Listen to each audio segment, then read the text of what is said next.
अस्सलाम वालेकुम students, I am Mohammad Ahmed Iqbal. आज हम डिस्कस करने वाले हैं क्लास 10 के चैप्टर 14 करंट इलेक्ट्रिसिटी को। आज हम डिस्कस करने वाले हैं इसके फर्दर कंसेप्चुअल क्वेश्चंस को 14.6 से लेकर 14.11 तक। तो आज हम सबसे पहले डिस्कस करते हैं 14.6 कि in order to measure the voltage in a circuit. एक सर्किट में वोल्टेज को मेजर करने के लिए a voltmeter is always connected in parallel. Voltmeter को क्या किया जाता है? पैरेलल कनेक्ट किया जाता है। इसको हमने डिस्कस करना है।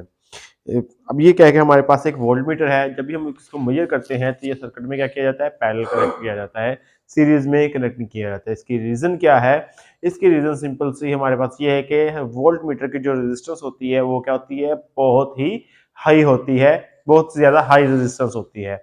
अगर हम इसको सीरीज में कनेक्ट करते हैं तो ये क्या बन जाएगी? वो जो रेजिस्टेंस होगी वोल्टमीटर की, हाई रेजिस्टेंस जो होगी, वो सर्किट के ऊपर क्या बन जाएगी? एक बोझ बन जाएगी, लोड बन जाएगी, ओवरलोड कर जाएगा सर्किट, जिससे शॉर्ट सर्किट होने का खतरा होता है। तो इस वजह से ये क्या किया जाता है कि इसको वोल्ट मीटर को क्या किया जाता है कि हमेशा सर्किट के अंदर क्या किया जाता है कि पैरेलल कनेक्ट किया जाता है। तो इसी रीजन से हम इसको पैरेलल कनेक्ट करते हैं।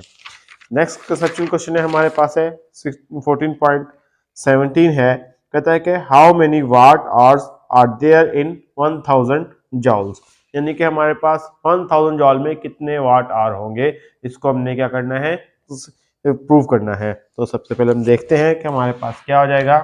ये 14.7 है हमारे पास। हम जानते हैं कि हमारे पास 1 किलो वाट और किसके बराबर होता है? 3.6 मेगा जॉल के इक्वल होता है हमारे पास। ऐसे ही होगा।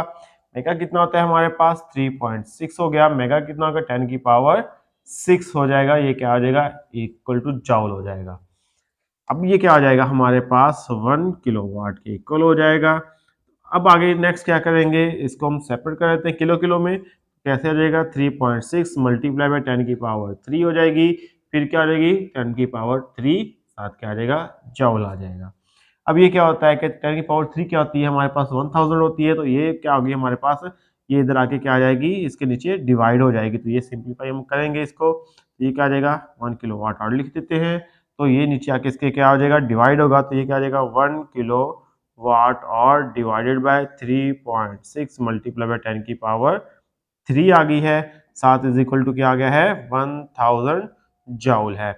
अब ये क्या हो जाएगा? हमने प्रूव करना था 1000 जॉल कितने वाट और के इक्वल होता है, ये हमने प्रूव करना था।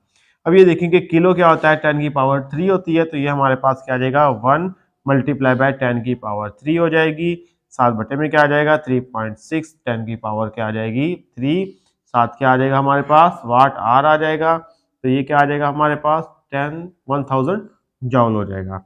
तो ये 10 की पावर 3 10 की पावर 3 से कैंसिल हो जाएगी। ये क्या बच जाएगा हमारे पास? 1/3.6 वाट आर आ जाएगा इज इक्वल टू क्या आ जाएगा?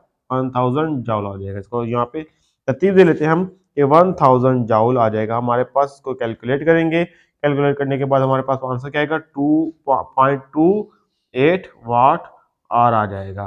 तो 1000 जॉल में कितने वाट आवर होते हैं? 0.28 आवर होते हैं हमारे पास। इस तरह हम क्या कर सकते हैं? इस क्वेश्चन को प्रूव कर सकते हैं। हम कह देंगे कि हमारे पास 1000 जॉल में 0.28 वाट आवर होंगे।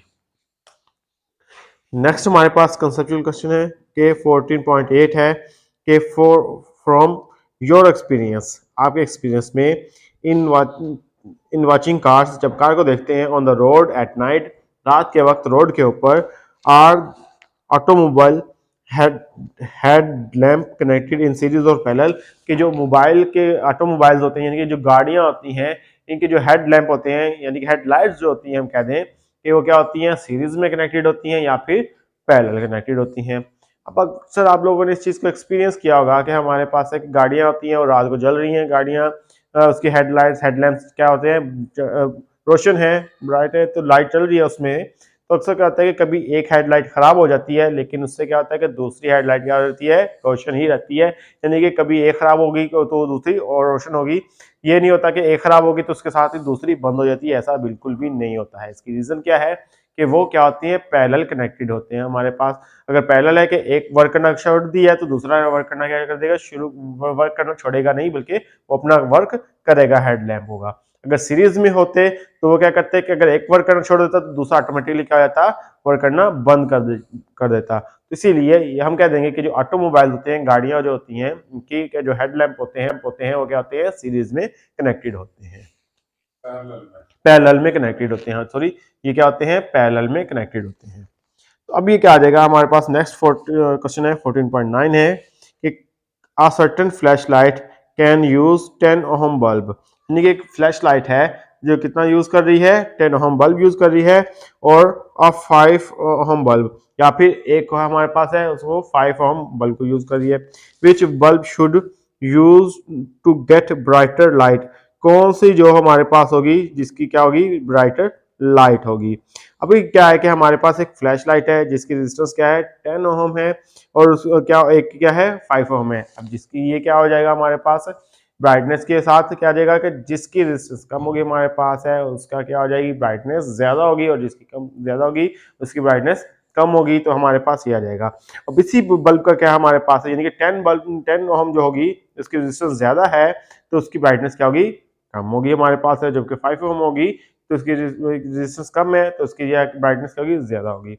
इसी तरह हमारे पास क्या आ जाएगा, विच बल्ब, इसका सेकंड पार्ट है, which bulb will discharge the battery first, कौन सा बल्ब जो होगा बैटरी को जल्दी डिस्चार्ज कर देगा। अब दोनों में सेम बैटरी लगी हुई है, अब एक की रेजिस्टेंस क्या है, 10 ओहम है, और एक की रेजिस्टेंस क्या है, 5 ओहम है।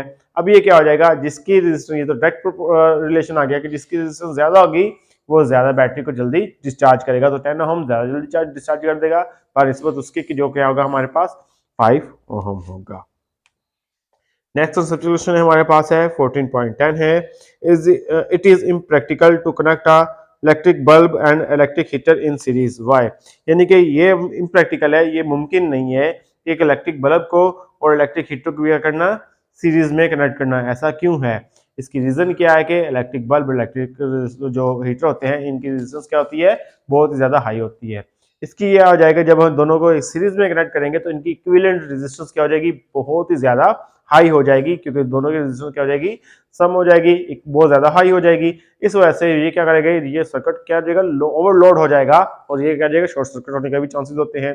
इसी वजह से तो ये क्या हो जाएगा कि हमारे पास के कंजप्शन भी इससे हमारे पास ज्यादा होगी। तो इसी वजह से हम क्या कहते हैं कि ये जो बल्ब होता है और हीटर होता है, इसको पैरेलल सीरीज में कनेक्ट करना नामुमकिन है, इम्प्रैक्टिकल है।